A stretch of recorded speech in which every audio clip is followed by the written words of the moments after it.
Members of the People's Democratic Movement held a press conference on the PDM's position on the Tourism Working Group report. During this meeting with the press, leader of the party, Douglas Parnell, gave remarks on the party's behalf and introduced PDM Shadow Minister of Tourism, Sean Astwood, who gave in-depth details of the party's latest research and response to the Tourism Working Group report.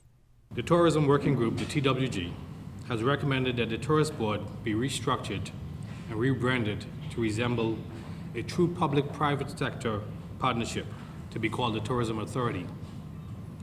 The Tourism Authority will be comprised of 12 directors, 4 government-appointed directors, and 8 appointed by the private sectors. The TWG further recommends that in the event that the government of the day and the running of the country makes any decision that directly affects the tourism business, has to go through a formal process, consultative process, with the Tourism Authority. It was made clear in the written report provided at the press meeting that members of the PDM were absolutely against this recommendation and gave proven reports of success of tourism in the past to identify their reasons of why making the Tourism Board a private body was not the best choice. We find it dangerous that any group of private sector persons can hold the business of government. That is one of the major dangers that this recommendation is putting forward. Tourism is our main source of revenue. Everything else spins off from it one way or the other. And if we allow the private sector to gain control of that, for example, look at crime, right? Our imports. Everything is a result from our ability to attract people to this country. If we allow the private sector to get a control and be able to dictate to government how that is going to run, it's basically, as a government, you have given up all power or authority over to this group. That is unprecedented and it can't happen in this country.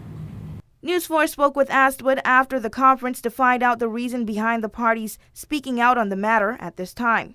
Well, the main reason for bringing the report at this time is one of the things that we wanted to do was make sure that we got all our facts straight, that we did the proper research. And this is obviously, like the leader said, is something that we've been working on for a little while. And analyzing their report and talking to people from the industry of past times, we were able to come up with the information that we presented. So that's pretty much how the timeline was situated and why it's being presented now. This is not the last report or source of research that the PDM will be releasing to the public, according to Parnell, who said there are a few more to come. Well, we have an immigration report that is due to come out. The Crown Land Policy will respond to that very, very shortly here. So those are 2 that you can look forward to, as well as people can look forward to seeing us publicly throughout. We're going to be starting with a number of public meetings, town hall meetings and street meetings throughout the islands. So people could look forward to that. We're going to take our message to the people, as well as we're going to go and listen to the concerns of the people of the Turks and Caicos Islands. There were other areas of concern on tourism discussed at this meeting. News 4 will have more in tomorrow's newscast. For WIV4 News, I'm Amanda Miller.